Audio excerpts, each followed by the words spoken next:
Welcome back to the Warrior Servant Leader podcast. We're so glad you're joining us today. We have an incredible guest. He's mission-driven filmmaker, entrepreneur, speaker, dedicated to strengthening leadership and wellness across public safety. He serves as president and CEO of First Responder Wellness Solutions and is the founder of Conjo Studios, LLC, where he creates media and training initiatives designed to drive awareness, cultural change, and real world impact. He's the creator and producer of acclaimed documentary PTSD 911. And I got to say, not just acclaimed, 4 films, 9 awards. Incredible, talented individual, director and creator and producer. He also hosts the First Responder Wellness podcast, where he interviews respected voices in law enforcement, fire, EMS, clinical practice, and leadership development to surface practical strategies that improve both people and organizations. It's a mouthful, I know. Man, I'm telling you, it's. I was reading your Conrad Weaver is with us today, so welcome him to the show. And you and I, we've known each other for a number of years. It's been, and I think we got introduced through the John Maxwell team years ago. Yeah, it's been a while. So I think you were on my show, on my podcast, before it was called the First Responder Wellness Podcast. It was called something else, and I had you on there. So I guess it's time to return the favor, right? Yeah. and your film career dates back to 2014 with Great American Wheat Harvest, a documentary, Thirsty Land, Heroin's Grip in 2018, the 2022, which has gone just incredibly well, the PTSD 911 documentary, tons of awards. What drew you into this arena of first responders and their health and wellness? That's a great question. And I have to say it probably goes back to my childhood in a roundabout sort of way. I would go spend every summer with my grandmother, and sitting on the shelf in her reading room that she had was a little device with an antenna, and it would be squawking all day, all night, and it was a scanner. and she lived in a rural area of Ohio, and it was her way of staying in touch with the community. And so as we, moved around, I grew up, went to college, did all the things, and we moved into a town called Emmitsburg, Maryland. And it is basically Firetown, USA. It's where the National Fire Academy is at. The local fire station here is a renowned firehouse. It's probably the most visited firehouse in the country. And so I got to know some of those people. And then my documentary career kind of took off. I started making films, and I worked on a documentary called Heroin's Grip. And in that story, I was invited to do ride-alongs with local law enforcement and fire and EMS. And it was really on one of those calls where we were called to a fatal overdose scene. Not anything that I had experienced before in my life. And I looked around at the first responders on the scene, and they were just like, it's Tuesday. Yeah. It's just another day, just another call like this. And to me, as an outsider in this world looking in and observing, that wasn't a normal human response to a body laying there and mom screaming in the living room. And so I asked the officer I was with, I said, hey, do you guys have problems with PTS? Is PTSD a thing in the first responder space? And she was like, if you only knew the half of it. And then she said, if you want to make a movie about that, I'll do anything I can to help you. And that's where the origin of the PTSD 911 documentary came about. And I've been in this space ever since. And I have to say, there are first responders in every community in our country, and they take care of our communities. They keep it safe. They respond to our emergencies. And I think we as citizens have a responsibility to give back, to help them be healthy, to help them be well, so that they can continue to do the work that they do. So that's kind of my motivation behind all this. Wow. I remember it doesn't take long for a cop to get that jaded Mm.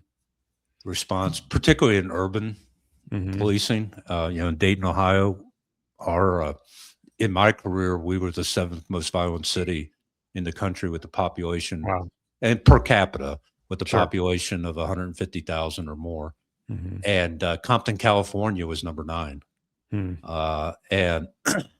And I can remember you're talking about, oh yeah, it's Tuesday. My partner and I had just made, we worked midnights, and it's like 2 o'clock in the morning, and I had just made the perfect combination of coffee and hot chocolate with a cream, spray Mhm. creamer, because they also had ice cream. Uh, it was the United Dairy Farmers, UDF. Mm.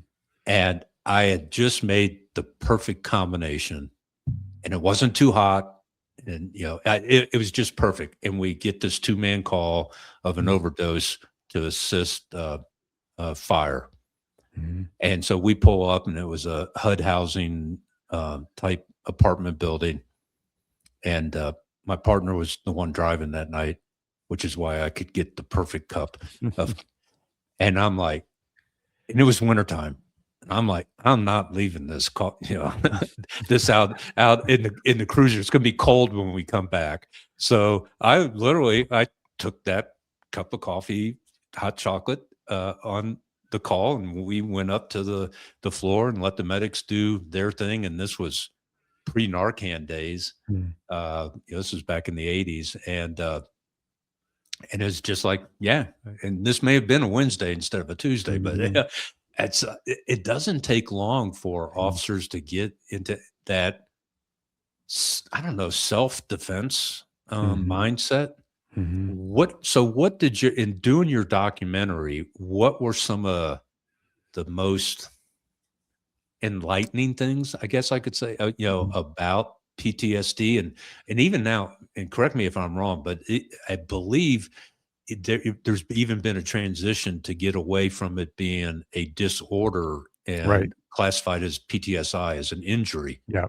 because of Exactly. advances in EMDR Mhm. and other arenas. But what were some of the things that were like aha moments for you in doing this PTSD 911? I think the first thing really was just learning how the traumas of life that you guys face, how it really deeply impacts you, more than just through the things that you see and experience, but it's the whole package. But not only that, it's then the response of the organization sometimes that says, suck it up. Hmm. This is what you're here for. This is what you signed up for. And to really to say, wow, is that really how we should be treating our first responders? Just to say, hey, go deal with it. Like the officer in my film, she was told to go get help. And by the way, you're not going to get paid when you're off, and we don't have light duty for you. Just go help yourself. And she was like, What? What do I do?" Yeah. And so seeing how some first responders have been treated, by their agencies, by their departments, by their cities, just makes me sad, and it makes me angry, quite frankly, uh, to have our public servants who make so many sacrifices. And they sacrifice, their family time. They sacrifice, you know, their health in a lot of ways to take care of our communities, and then they're treated like garbage sometimes and aren't supported. Fortunately, in the 6 7 years that I've been working in this, I've seen the needle turn in the right direction in a lot of places. But surprisingly, I've been over the past 3.5 years with the film, I've been to 26 states, over 80 cities. And there are still pockets of the country where, in fact, I was just in North Carolina a couple weeks ago. It was amazing how many people I talked to, how many first responders, and a lot of these people were EMTs, EMS folks. Mm. We have no peer support. We've never had peer support. We don't know what that is. It's like it's 2026, you know. Yeah. Yeah. And now it's just shocking. But then other places around the country, they have robust, peer supports and all the things that they need to be healthy. So it's such a diverse landscape when it comes to wellness across the country. Wow.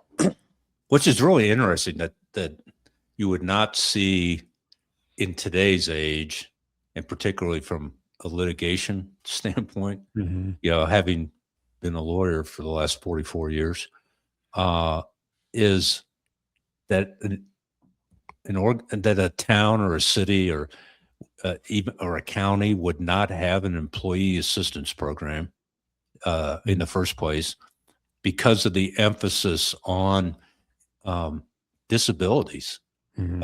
and that there's it's not a legal issue anymore. Do you as an organization have a responsibility to um, provide mental health for a recognized disability, Hmm. intellectual or developmental, or medical?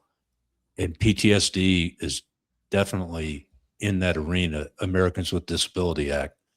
But Um, I think a lot of EAPs around the country and a lot of organizations do have EAPs, but they're not trusted all right. because if I go tell my supervisor that I'm not sleeping at night and I may be drinking too much, what are they going to do? They're going to probably take me off duty, Right. take my gun and my badge, or put me on the side, put me on light duty, and then what recourse do I have?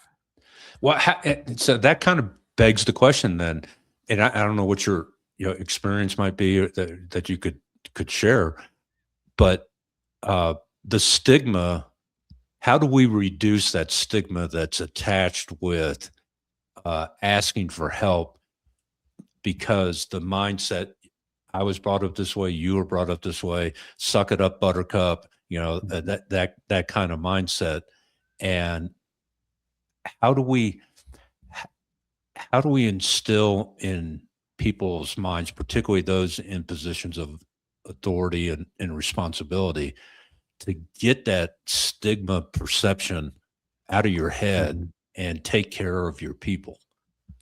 That's that's the secret. Take care of your people. As a leader, I think that's your number one responsibility because your people are there to support the mission of the organization.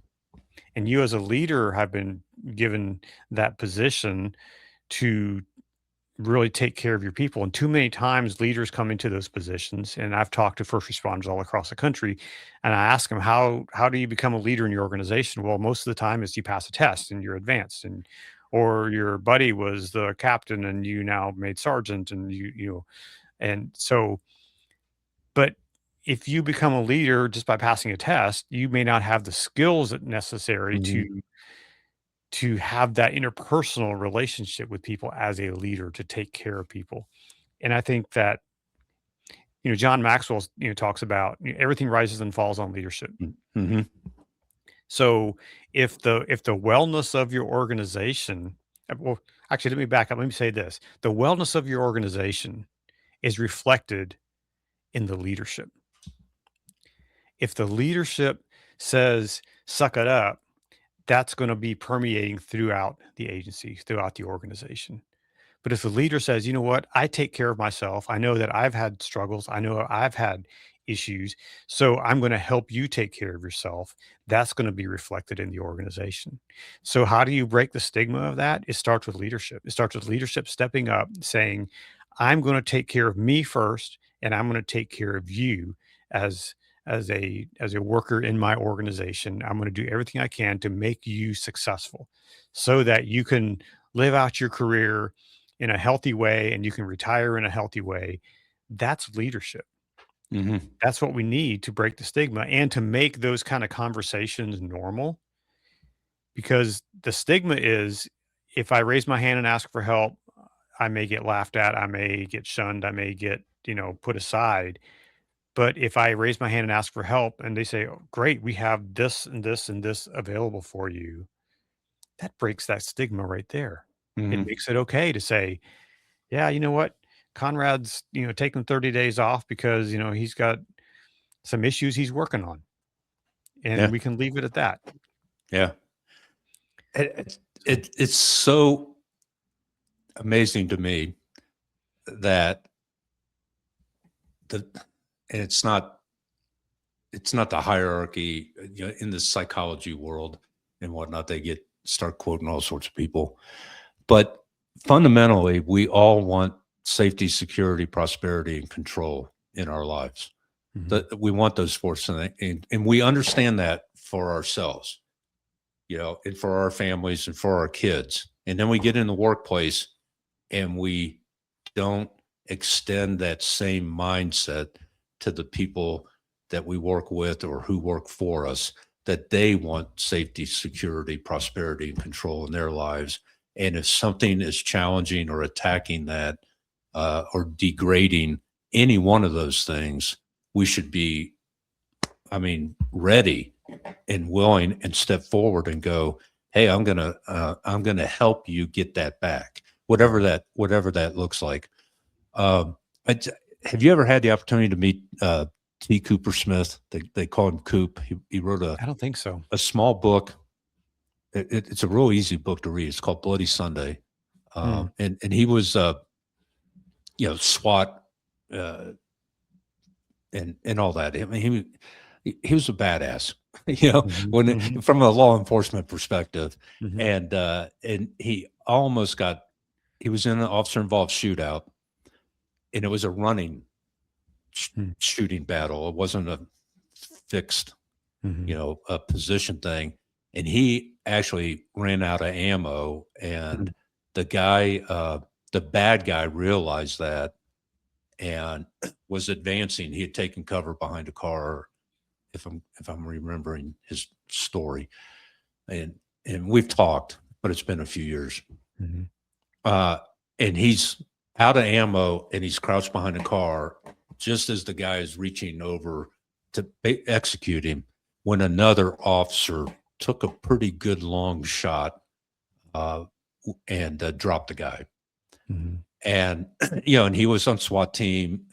Was uh, he may have even been a sniper, but he was on the SWAT team and had a very, very extensive background in that warrior mindset, mhm.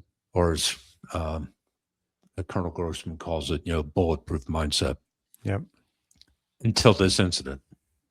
Mm, And then and it was oh yeah, go see the one time mandatory visit, and with the psychologist, and no, I'm fine, this, that, and the other thing. And then he just started spiraling mm, in his personal life, spiraling out of control.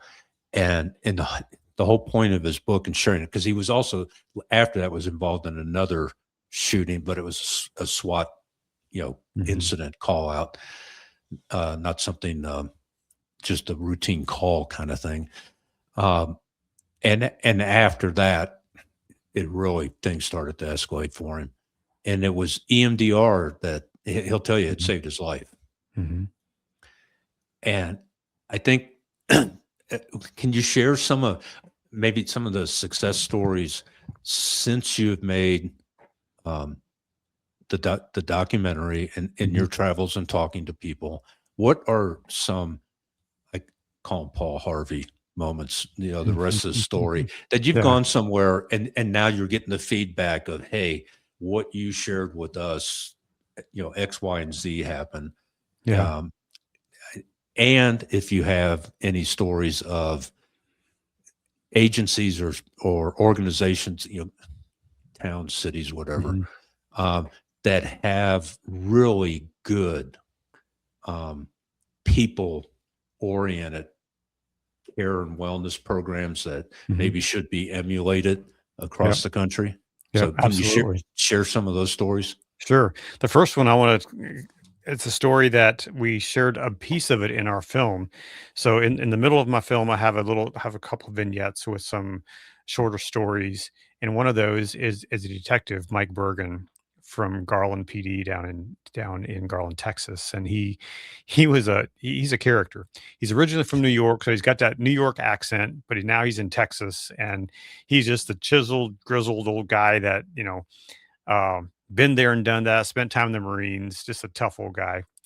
And he had a story, and my contact there at the PD was like, "Mike, you got to tell your story." I'm not telling my effing story. I don't want to be on camera. And finally, we talked him into sitting down in front of a camera and telling his story. But then he was like, "Conrad, you can't use my name. You can't use the agency that I'm with." And his story was basically he was involved in in a shooting where he took a man's life. And for the next 6 years, he went off the rails in, all kinds of negative behavior, including alcoholism. In fact, he tells me that he drank like a case of whiskey in a week, and and then some friends of his were like, "Dude, you got to get some help," and he was like, "Help is for the weak-minded." In fact, he says that in the film. That was my attitude. Help is for the weak-minded. I'm tough. I haven't cried since my mom died, and that was 25 years ago. Wow. And then a friend of his came and said, "Hey, I talked with the chief, didn't mention your name, but I just said, what can we do to help someone who needs help?" And the chief there at Garland said, "We'll do anything we can to help him, as long as he hasn't committed Yeah. any kind of crime." And so they did. And so what he said, and he told me this, he said, the chief said, "Mike, I want you to go to this program." He didn't say, "I want you to go see a therapist. I want you to go see a shrink. I didn't want you to go lay on a couch and, Yeah. cry in your. He said, "I want you to go to this program." And he said, so I went. It was a therapist, but it helped me. It saved my life. He said, "Now, if the chief would have told me, 'I want you to go see a therapist,' I'd have flipped him off and said, Hmm. some choice words. But because he said, I'm just going to send you to this program. Okay, I can probably try that." He said, so language has a big impact, on stigma. And what the language we use to help people get help, I think, is really important to be thinking about that. And so that's one thing that Garland PD, and I interviewed the chief there. He said, "Look, we treat mental health issues just like any other physical injury issues. If you injure your knee and you got to go have knee surgery, you're going to be out for 6 or 8 weeks to recover, right? No problem. Everybody's checking on you. You're doing the right thing." Well, we treat a brain injury the same way. If you got to be out for 30 days to go to a treatment center, guess what? You have your job. We treat it just the same. Now, we're not going to broadcast that to the troops. You know, Hmm. Mike's out because he's got a drinking problem. We're not going to broadcast that, but we're going to say, "Hey, Mike's going to work on himself. He'll be back. He'll be back in 30 days or so." And so it makes it so much easier for people to step up and say, "Hey, I need help. I need to get help." And because when people feel supported, they're going to step up. They're going to take those steps. There's a fire department actually also in Texas, Little Elm, Texas, um, that I had a captain from the fire department on my show, and he was talking about how he went to the city managers and said, "Hey, I want a line item in our budget for mental health and wellness for our department." And they were like, "Why?" And so he explained the reason. And after he gave a compelling argument, they passed it, and so he had a line item in the budget. They have 100% all expenses paid for mental health for the fire department. I think also for the police department. Now it's a smaller suburb of Dallas. He said, "We have firefighters from the city of Dallas waiting at our door to come work for us, making less money, but they know they're going to be supported. They know they're going to have Wow. everything they need when they have problems, and their families are supported as well." That's the way it should be. We should provide 100% care. These firefighters, they often work 24, 48s, and they don't get a whole lot of sleep, and they need the support of the city managers, of the city leaders, so that they can effectively do their job. I mean, I don't want a sleep deprived firefighter coming rescue me if my Yeah. building's on fire, you Yeah. know? Um, so it's things like that that give me hope and that are examples of areas of cities that are doing things right, are doing things well, so that their people can be supported and encouraged. Garland PD is really a case study in my film. We, I wish I could have spent more time focusing on that in the film. Mhm. Just ran out of time, but they have a really comprehensive. They have an officer that his whole job is the wellness for the troops. His job is there to take care of the troops, and so he helps officers get into treatment. And he has what he calls a buffet of options. He Yeah. has therapists, he has equine therapy. He said they have a treatment, and I was like, I want to go do this. They have a therapy that takes people on helicopters to shoot hogs. It's Ah, like, if that's therapy, count me in, yeah. And so he says, not everything will work. I mean, EMDR is great. It works for a lot of people. It doesn't work for everybody. Equine therapy is great. It works for a lot of people. It doesn't work for everybody. So if you can provide a variety of options for Mhm. people, you can find what works for you to get you into a better place. And that's what they do at Garland. And any agency that's doing things well, that's what they do. They provide this buffet of options so that their people can be better. And, uh, and then the proactive support is so vital. Checking in on people, your peer teams, your peer support teams, checking in on people. Uh, if there's a critical incident, don't wait for them to come say, "Hey, I'm struggling," because they're probably not going to do that. Go check on them. Mhm. If you're a peer supporter, and you know that 4 or 5 officers were on a call that was pretty traumatic, give them a call, send them a text, said, "Hey, I'm here for you. I'm checking on you. Let's talk." And that proactive support is what can save lives. Yeah. And that's where I've seen agencies that are doing things right. So Wow. I just wish more would be doing that. And I hope and think that it's kind of like a pendulum, even cyclical, um, of agencies in the public safety arena, Mhm. um, catching up to these concepts. Yep. We're a little bit slow, and there's some historical. If you look at the history of law enforcement, going back even to the 20s, it it was made up of people coming out of the military. Mhm. It was the young 18-year-olds that were conscripted, and they did their time in the military, and they come out, and particularly if it was they were in the military during times of war, and they come out, and what do they know? They know Mhm. structure, Yep. they know mission oriented mindset, and that they have the capacity to use lethal force when necessary.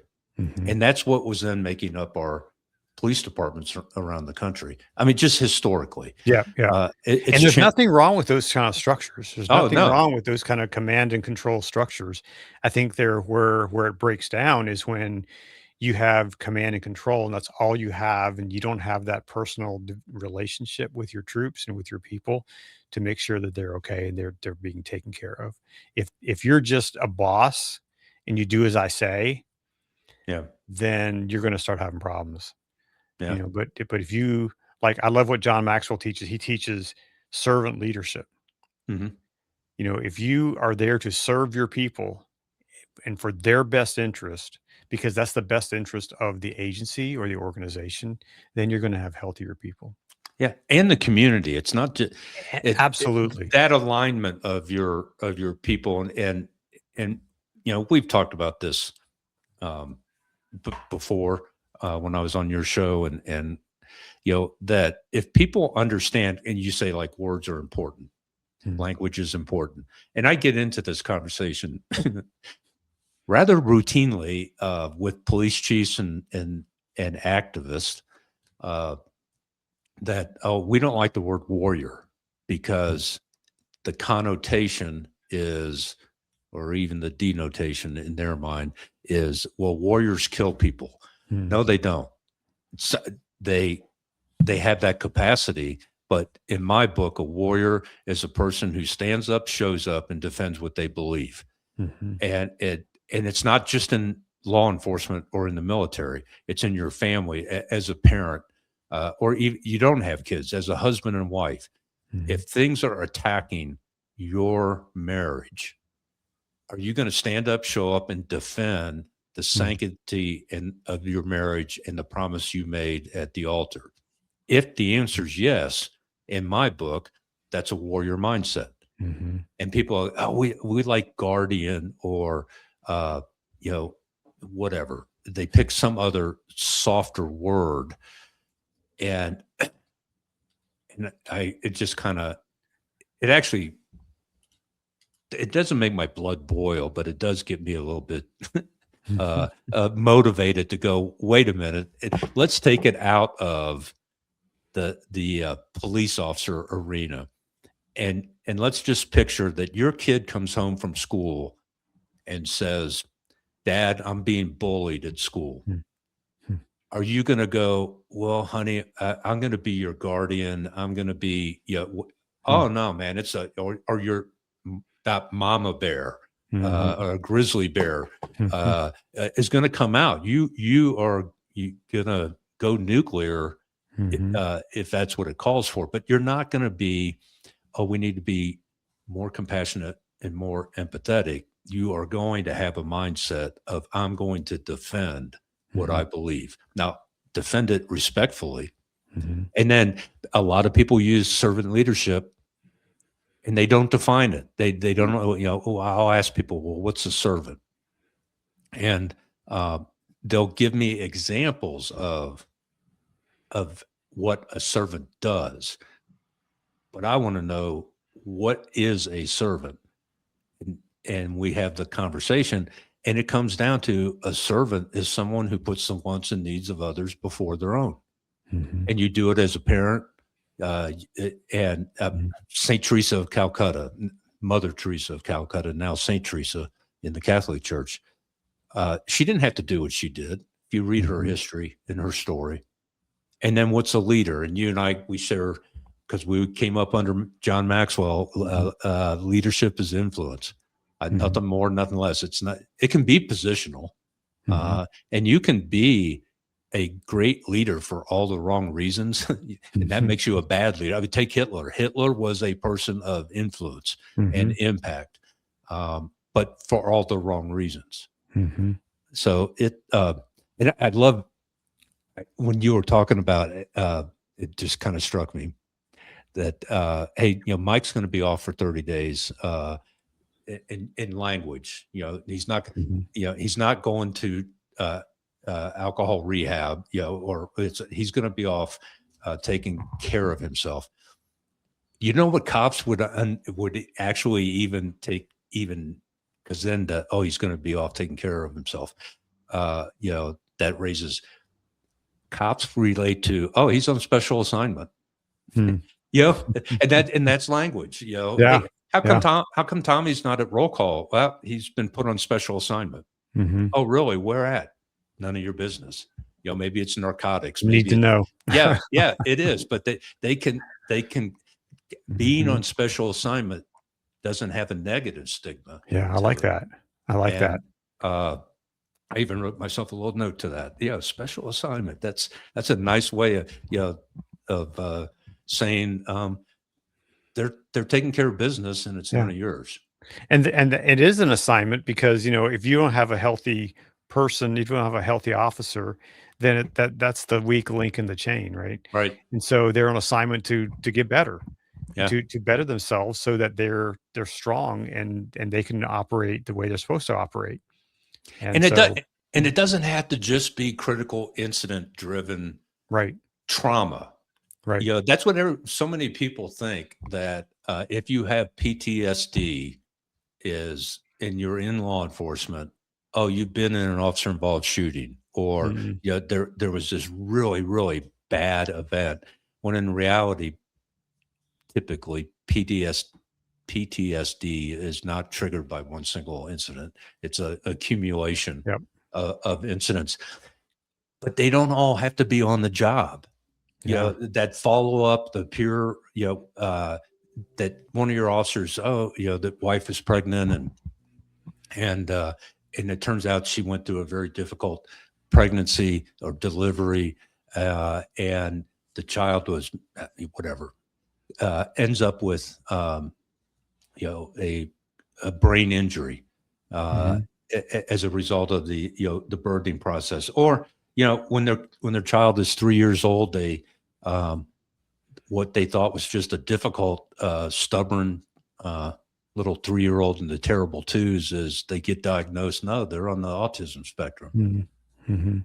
That causes stressors and pressure in Sure. people's lives that they're going to bring to work, just like the stresses of being at work. You can bring home, and everybody Mhm. goes, "Well, I never talk about work at home." I get that, but on a large urban environment, police department, I personally, in my 26-year career, hundreds of death scenes, Mhm. homicides, automobile, suicides, and that takes a toll on you. Absolutely. And it can be a critical incident. We had Yeah. one in Dayton, Ohio, where mom whacked out on dope, put her infant in a microwave, and hit start. Hmm. There is no way that you can go, "Oh, that doesn't bother me." If it Right. doesn't bother you, then And you there's need, something else yet wrong. there's something else wrong. Right. So in doing your documentary and traveling the country, how much, I don't know if you've even sat down to quantify it, Hmm. but is there a distinct difference between, oh yeah, there's more or equal amounts of non-job related issues that are causing that post-traumatic stress in Mhm. an individual? It's not simply the critical incidents. Mhm. Yeah, I mean, it's so in actually, I was at a conference just down in Kentucky a couple years ago, and I heard a speaker talk there, and she did a bunch of research on these things. And are you familiar with the ACEs score, the Adverse Childhood Experiences score? No. So No. ACEs is a 10 question score or questionnaire that people take, and it kind of documents what kind of adverse childhood experiences you've had, whether it's your parents were divorced or whether there was violence in your home, whether there was drug abuse in your home, those kind of things as a child. And so it scores, 1 to 10. Anything over a 4, if you have more than 4 adverse childhood experiences in your life, you're at a much higher risk for suicide and for depression and things like that. Hmm. Well, the average, and what this lady found out, that the average ACEs score for a first responder is a 7, Hmm. which is also the same average that an incarcerated person has. Wow.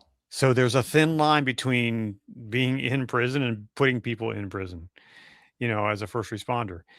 And I found out, and actually in my film, Maddie, the firefighter, talks about this. So when he, as a paramedic firefighter, he'd be responding to scenes, and perhaps there was in a motel someplace, rat infested motel, and there was a kid there that wasn't being taken care of. He said, "It took me back to my childhood because that was me when I was young."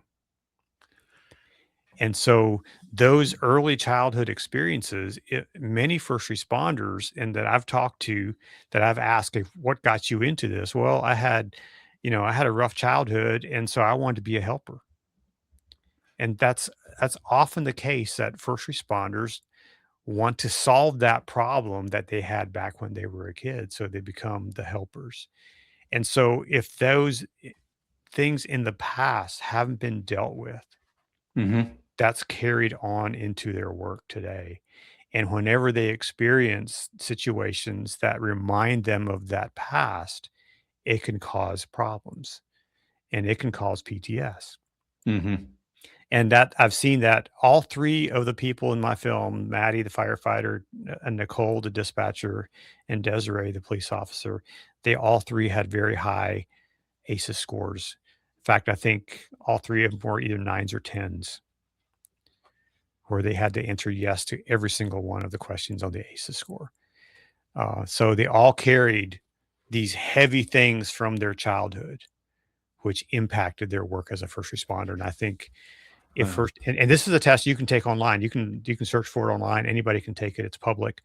Um, and I would Uh, encourage people to do that. well, To find give out. us the name of it again. The So it's test. called ACEs, Adverse Childhood Experiences, ACE. Uh, and I can find the link and I can send it to you. And but it's a simple 10 question questionnaire that makes you think deeply about your childhood. And you know, like I said, it has some pretty hard hitting questions. Was there abuse in your home? Was there sexual abuse? Was there um, infidelity? Has all these things that can affect you as a young child, and that will impact anyone who has had those experiences. And oftentimes, first responders have high ACEs scores. So, of the three that are in your documentary,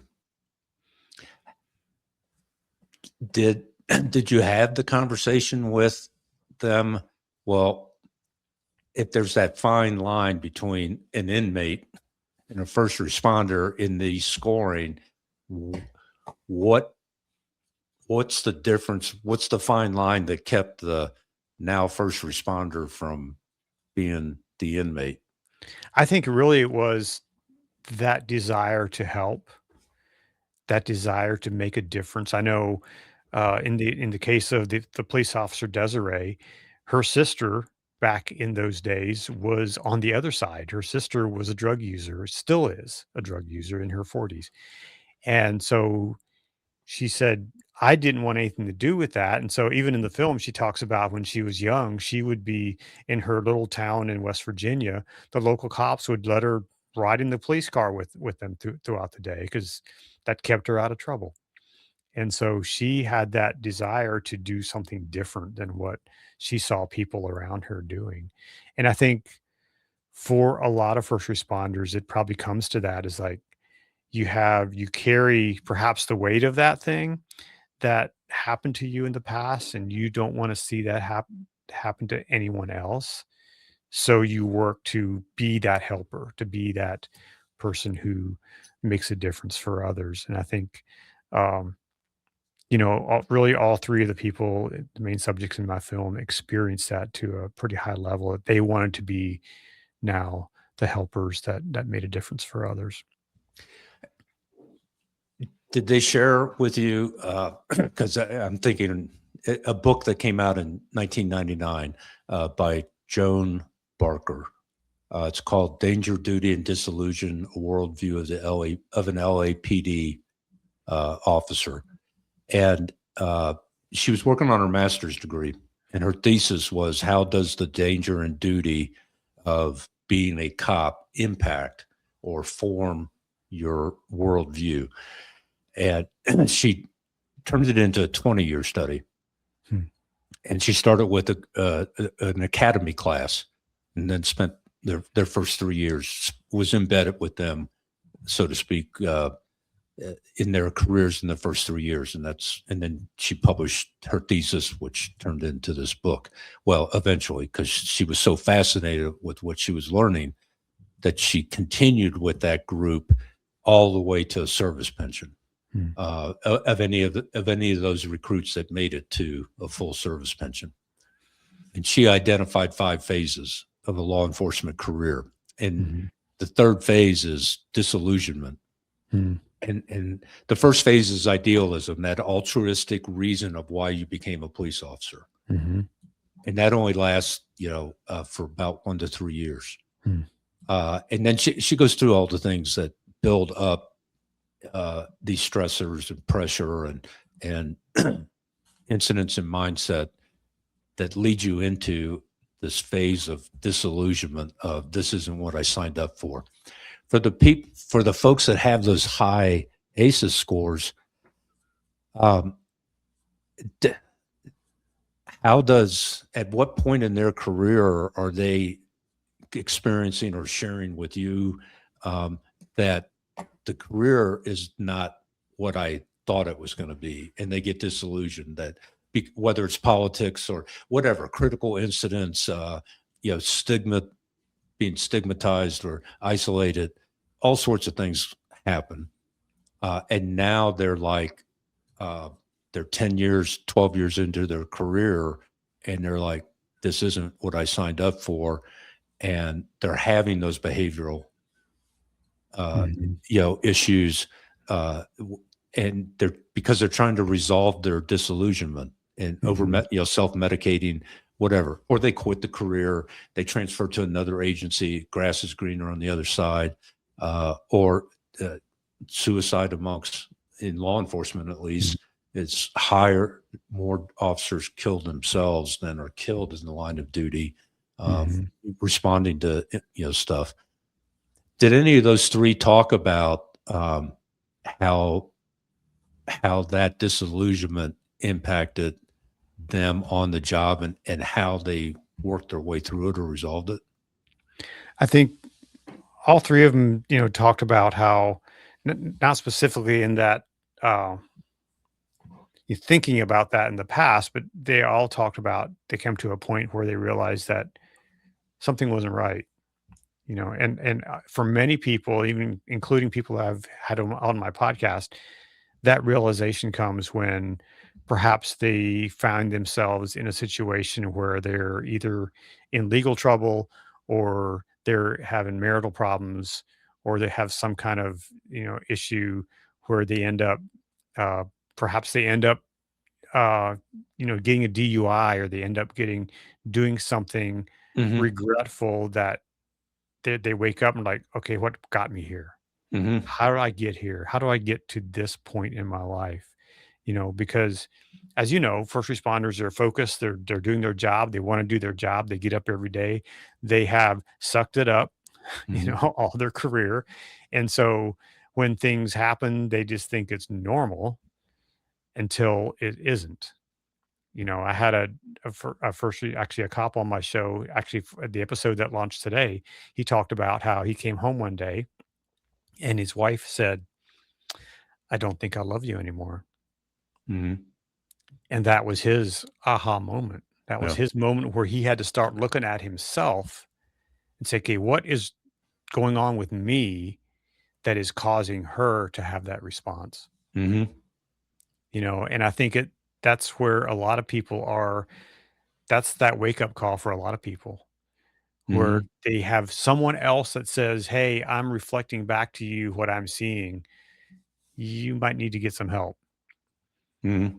Yeah. You know, Mine was a panic attack, Hmm. off duty, sitting in the parking lot in our uh, conversion van, waiting for my daughter and a couple of her friends to come out of a movie. Hmm. A full blown panic attack, and Hmm. it just it scared the crap out of me. And Hmm. that's when and then when I got home and shared with my wife what was going on, and I was going through some stuff at work, that I'm not going to get into, but that's what triggered the panic attack. She's like, then you need to get help. And I didn't go to EAP or any of that. I privately went to a therapist and a psychologist, and after 4 or 5 sessions and talking through stuff, that introspection that you're talking about is what made the difference for me. Mhm. So You know, I my totally my get. good friend my good friend Darren, he was a retired fire chief out of Orange County in California. He tells the story of how he went through his whole career. I think he did almost 30 years in the fire service. And it wasn't until it was a few months after he was in retirement that he woke up one day with exactly what you went through, that panic attack. Yeah, He was like, "What is happening to me?" yeah. And he went through a whole thing with, his whole career, he just was focused, did his job, excellent career, all the stuff, but it wasn't until he was done that it showed up. Mhm. Mine was 15, 20 years into my career Mhm. when that happened to me. And yeah, so I totally understand what you're saying, and I agree that something we got to do is to normalize these conversations, because it this happens all the time, that somebody gets sideways, they get that DUI, that's something, and other officers start going, well, it doesn't surprise me, and it's like, okay, you saw and recognized what was going on, and you did nothing, type deal. That, well, I don't want to be a snitch.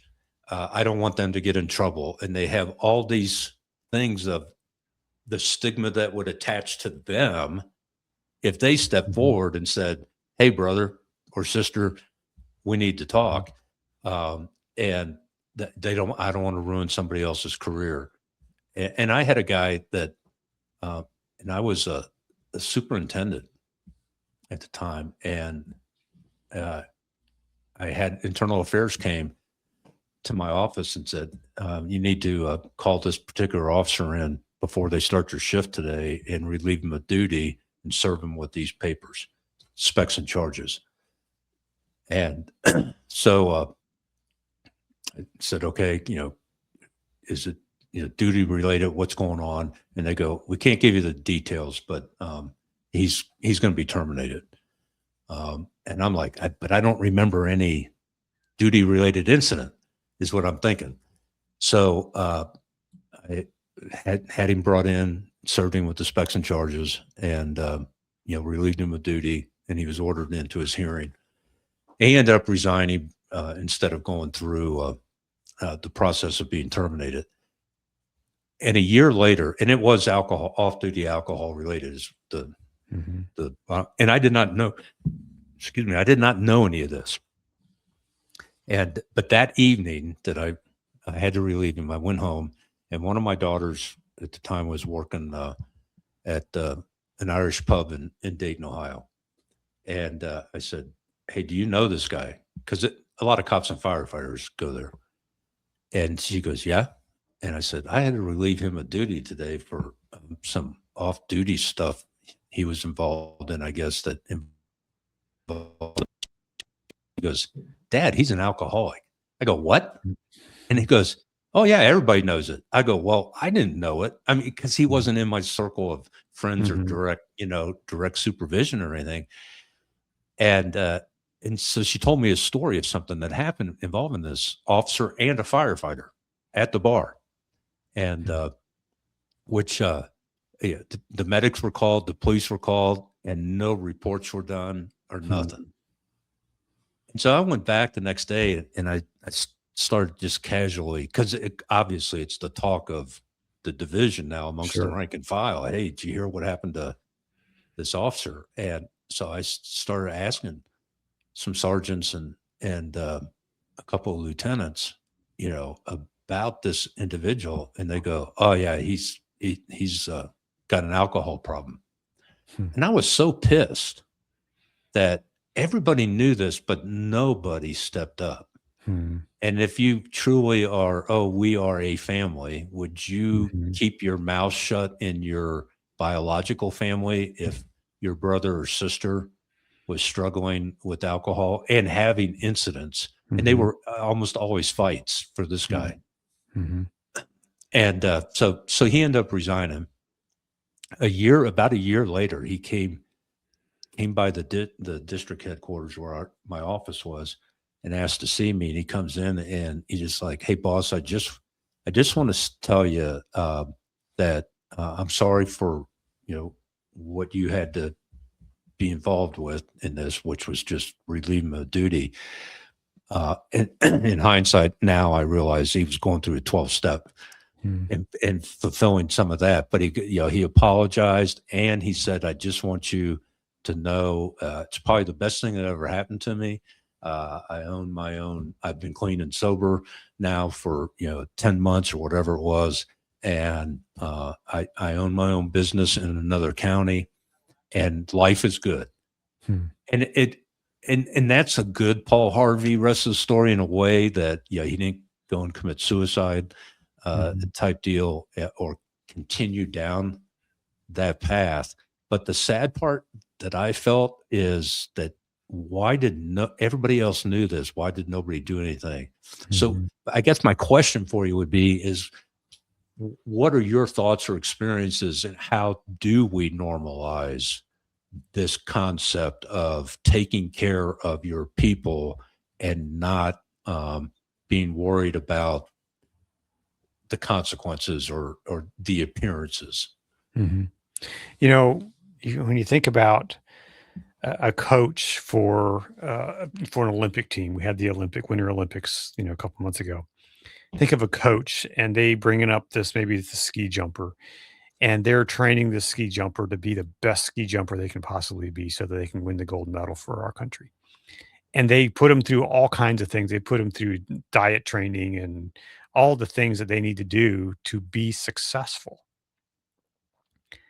If that coach would slack off on any of those things and say, "Hey, you can skip, your training today, and you can just do whatever you want to do, and let them go party and do all the things."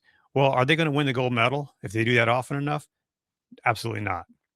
The coach is not being fair to that individual, and it's not being fair to the team.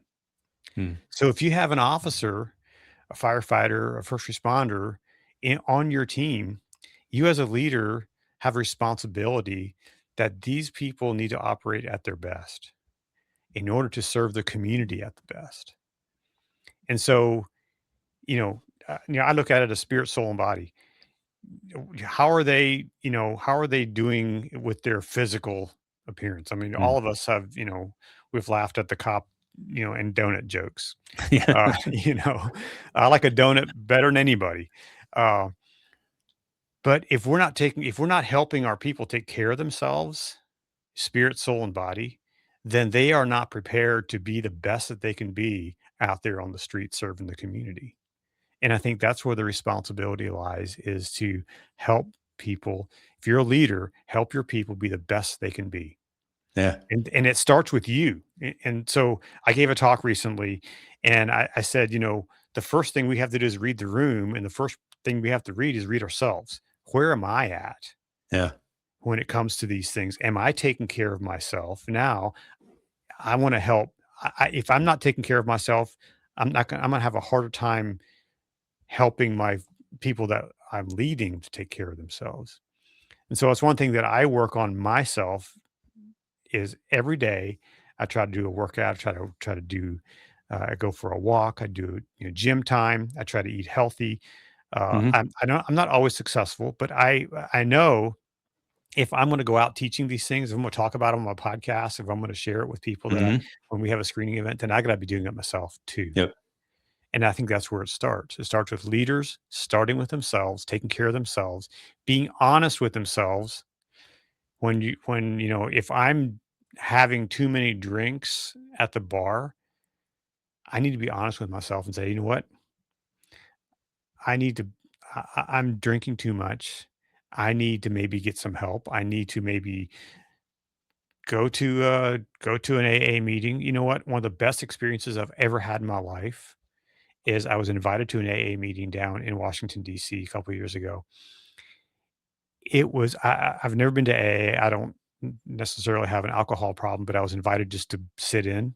Hmm. I went to this meeting and it was an amazing experience. It was a transformative experience for me because there was people in that room of all different races and genders, and I guess there's only two genders, but all different lifestyles, There you go. There you go. all the stuff. But they were there because they had one thing in common. They all drank too much Hmm. and they all recognized it. And they were honest with each other and they loved each other. I felt more love in that room than in a lot of churches I've been in. Mm. I felt more love in that room because they loved on each other, they challenged each other, and then they gave, these little coins out when they had a successful week or a day or whatever, and it Mhm. was an amazing transformative experience for me. So, I'm saying all that to say, take responsibility for yourself. do the hard things that you have to do to get to a better place. If I want to win a gold medal ski jumping, then I got to do all the hard things necessary to be able to accomplish that. Hmm.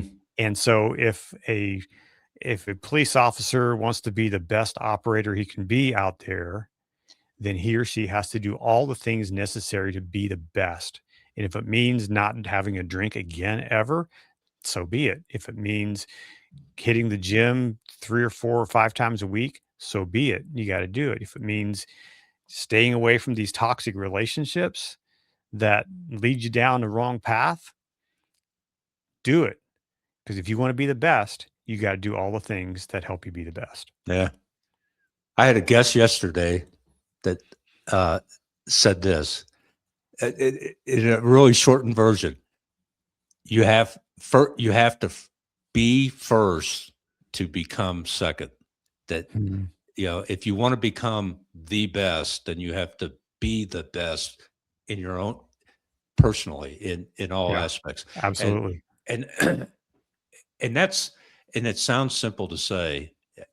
Executing it is the It's hard. It's yeah, it hard is. work. It is. And you will, and we're there, I've said this on multiple episodes. There's a fine line between leading by example and doing somebody else's job for them. Mhm. And we are so ingrained, particularly in the work world, that we don't want to fail. Mhm. And if I'm in a position of authority, leadership, whatever, have bars, stars, and stripes, whatever it is, if you fail, then I fail. So, Mhm. and I don't want to be a failure. So Mhm. I'm going to do it myself to make sure it gets done Mhm. right. And, Mhm. and that is such a hard lesson for us to learn, is it's okay to let other people fail as long as it's not life threatening, Mhm. type deal. And everything we're sharing and you're talking about in the principles and, and all of it, it's not just about first responders. It's the same. Working at McDonald's, Yeah. it's this very same principles. And you read it, I've read it, we probably both have read it like a dozen times. But the 21 Irrefutable Mhm. Laws of Leadership by John Yep. Maxwell I is have it on my phone right now. yeah, it doesn't matter what the career path is or the Mhm. profession or that you're a stay-at-home dad or a stay-at-home mom, the same principles and laws about leadership, being a person of influence and impact in the lives of others, are the same. So, Mhm. our for you and me, our wheelhouse is that first responder arena, but it applies in every aspect of every career and in every country. Mhm. We have listeners in 32 countries. What we're talking about is fundamental human Yeah. existence, human nature. And Yeah. it's You know, been, it's easy to when you're working on yourself, it's easy to have moments when you're hitting all the numbers, you're doing all the things, you're going at it, and you're just killing it, as they say. It's just as easy to find yourself slacking off. mhm. And full disclosure, I found myself recently slacking off. It's not easy to admit. I've been letting myself go a little bit. I haven't been doing the exercises that I know I need to do. I'm 60 years old. I have a history in my family of heart disease, and I don't want to be the next, person down the line Obituary. Yeah. yeah, I don't want to be the next one. So I know I have to do the things that I need to do to stay healthy. And over the last couple of weeks, I've slacked off. And it was just a couple days ago where I was like, you know what? I can't do this anymore. I cannot slack off. I've got to do it. And one thing that's helped me in not slacking off is, for better or for worse, I have a TikTok channel. And when I was really killing it, just doing the thing, I was posting every single day on there, letting people know, giving them little words of encouragement, sharing little things that I'm doing, and then sharing the challenges that I'm working on. Like I did a whole month where I did 100 push-ups every day. And so I shared that publicly I'm going to do 100 push-ups every day this month because I wanted my audience to hold me accountable. Accountable. You got Yep. to have people to hold you accountable. Mm-hmm. And when I have someone when I'm public about something I'm working on, it holds me accountable. And when I put it out there on the TikTok, and I have 1,000 people saying, "Hey, we're watching you. Are you going to Yeah. succeed at this?" Yeah. You know, You missed a day. you missed the day, right? And Yeah. so it holds me accountable. And so Yeah. I'm working back to being more accountable on those areas. So yeah, it's a challenge, but It we can is. do it. But it's great. And get that accountability. Like I belong to a men's group at our church, and it's called Inferno. And it's just men, and Mhm, there's a women's a similar group for women, but that men's group, and it's small, 13, 14 guys. When the first Tuesday and the third Thursday of the month, we get together for an hour and a half. We have some beers and some snacks and whatnot for a half hour. Then we sit down, and it really is an accountability uh, opportunity. Hey, what's going good? What do you need? And we're not there to solve your problems. We're not going to mhm, make suggestions or mhm, tell you what to do, but we're share with us what's going good so we can give Thanksgiving. mhm, Uh, and then what are you struggling with? What do you need us to pray for you about that are challenging or obstacles? Uh, and then one-on-one, afterwards we could just go, hey, let's go grab coffee tomorrow or whatever.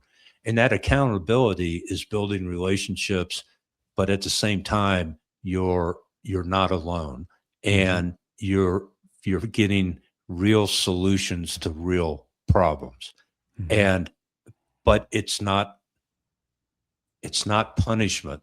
So often, oh, you're a bad employee. Well, we're sending you to, this, that, or the other thing. We're going mhm, to punish you into compliance. mhm, And what we need to do in this arena of when folks are struggling emotionally, physically, spiritually, psychologically, is not to punish them, but to actually help them.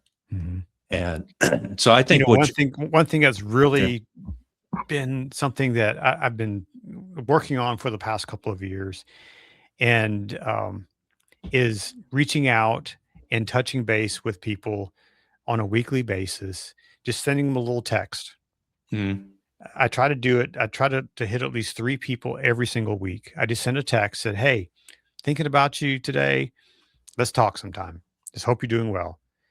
And it's amazing the responses I get from people. Mhm. Maybe I haven't talked to this person in a month, or maybe it's been a half a year. And I just reach out and just make that contact.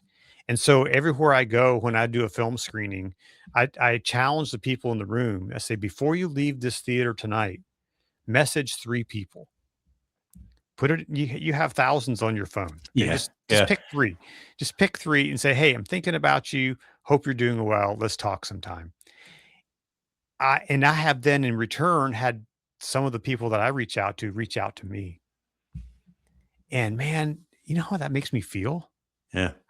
That makes me feel really special Yeah. that they were thinking about me and said, my friend Darren out in Orange County, California, I mentioned him earlier. He reaches out to me, once or twice a month, said, "Hey, you, what's going on? How are you doing?" Yeah.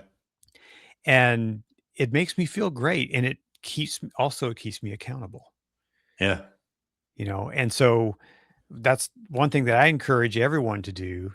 Let's make it a habit of checking on people. And my buddy in North Carolina, he actually coined a thing, hashtag buddy check. And it's a thing that he's trying to spread the word of doing that. And actually, I think he actually has trademarked that because he wants to really make that a thing where we check on each other on a regular basis. It's going to help. It's going to help solve the suicide problem Mhm. when we check on each other, because what is suicide is when people are feeling isolated, they're Yeah. feeling alone, they're the only one. But if you have someone checking on you on a regular basis and they're reaching out, they're saying, "Hey, I'm thinking about you," that just lifts you up right there. And Yeah. I'll tell this one story and then I'll shut up. Uh, I had a friend, more of an acquaintance. I met this woman a few years ago. She was actually a former Miss America, and she tells the story. She tells this publicly, so I can share this. Mm. At the end of her career as a Miss America, that one year that she was on the biggest stages in the world, she was one of the youngest Miss Americas ever. She's from Nebraska. She came home to Scottsbluff, Nebraska, and she was empty. She climbed to the top of Scottsbluff Monument, was standing on the edge, ready to jump off. After being on the biggest stages in the world, she was ready to take her own life. Her phone went off, and a friend called her Wow. at that very moment, saved her life. And today she's a hotshot lawyer down in Houston. So when you reach out to someone, Yeah. you may never know what that does for that person. Yeah. And you may just save a life. Yep. And call those Paul Harvey moments the rest of the story. And so often we never, in law enforcement, we never know the rest of the story of how we impacted somebody on a call for service. But we should live our lives and do our jobs that story will have a good or better ending than it would have had if I had acted differently. So, Someone on my podcast just recently said this, and it really stuck with me. And he said, or might have been a she. They said, every time you go on a call for service, just remember, you are now part of that person's story. Yep. Whenever they tell the story of having to call 911 and first responders show up, now you are part of their story. Yep. How do you want to show up in their story? Yep. Well, we're going to wrap this up, but what you just said just really triggered. I was invited to an annual presentation on the President's Council on Human Trafficking, and this was, and a friend of ours was a survivor of human trafficking and was a member of this council. So she invited us to DC to be there for this annual event. And one of the other survivors said this: you never judge a book by its cover, and you should never judge a person's life by the chapter you walked in on. And that has struck me as one of the most fundamental humility, and get your ego out of the picture of don't judge people based on the chapter of their life that you've walked in on. So that what you just shared of Miss America, that's what came to mind. Yeah. Conrad, it's so awesome to have you on the show. I want to get you back on. Do you have any projects that you're working on that maybe we could talk about down the road? Or Yeah, absolutely. Well, I want to say, first of all, thank you for having me on the program. I really enjoyed our conversation, and it's an honor to be in the room with people talking about this thing, especially since I'm a first responder outsider coming in and have been so warmly received. So thank you for that. But yeah, I'm working on something exciting that's coming down the pike really shortly. Here is where I'm working with another first responder on another film that we have in development, and we are soon going to launch a Kickstarter campaign for some funding. And it's a film about heart disease and the first responder. oh wow! So that will be coming down the pike here really soon. So well, when you're ready to launch that, we need to get you back on and get some exposure for the Kickstarter and learn more about the project. How can people reach out to you personally? They want to learn more or have you? Yeah, it's I have several ways of reaching out to me. The easiest thing would just go to Google and search my name, Conrad Weaver. It'll show up everywhere. I'm kind of everywhere. You're famous. You're famous. Well, not really. I'm famous to a very small group of people.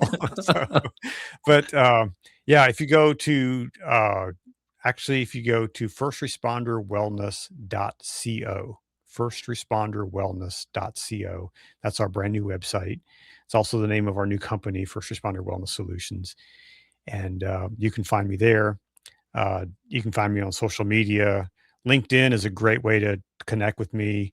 Mhm. I'm pretty visible on LinkedIn, so just search for me, Conrad Weaver, on LinkedIn, and we can connect there. That's probably the easiest way to get in touch with me is through LinkedIn, or you can just email me, Conrad at conjostudios.com. And Conjo Studios was my original company, my production company.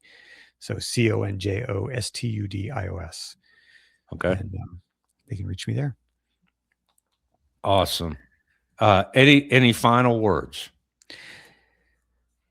Yeah, we are looking for organizations and people to host screenings of our film PTSD 911. We've had 80, almost 90 screening events around the country in the past 3.5 years. I'm going to be in a bunch of different places the rest of this year. We're booking out events for the rest of this year. Actually, working on something in Colorado, looking at bringing it up to the Loveland area, so northern Colorado. Yeah. I'd love to bring it down to the southern part of the state too. So you can reach out to us at ptsd911movie.com, and my buddy Gary, my business partner, will get in touch with you and help you figure out how you can bring it to your city. So, uh, yeah, would love to come and share the story and get the people talking about mental health and wellness. Awesome. Awesome.